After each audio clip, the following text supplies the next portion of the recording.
তো বন্ধুরা, এই দেখো আমরা তিনজন মিলে রেডি হয়ে গেছি গন বাটার জন্য। এই দেখো থেতো করতে করতে আমার হাতে লেগে গেল, তাই রূপা বকছে যে আমি আগেই বলছিলাম হাতে লেগে যাবে, হাতটা সরা, কিন্তু সরালি না। যাই হোক, ও বকছে হাতে লেগে যাওয়ার জন্যই।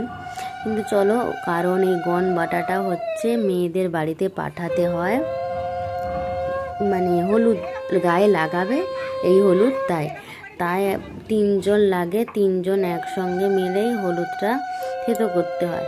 তারপরে যে কোনো একজন বেটে নিলেই হয়ে যাবে। তো এখানে রূপা, আমি আর টুলু, আমরা তিনজন মিলে এটা থেতো করছি।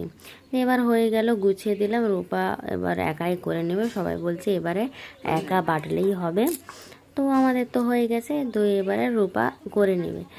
আর এখানে ধরো আমরা কিছু জানি না, তাই তো সব জিজ্ঞাসা করে করে করে নিচ্ছি, কারণ আমার এরকম তো কোনো কিছু হয়নি যে কি কি নিয়ম আমরা জানবো। এবারে রূপা বেটে নেবে, তাহলেই কমপ্লিট আমাদের গন বাটা। এগুলো নিয়ে আমরা আশীর্বাদ করতে যাব। চলো, তোমরা দেখতে থাকো।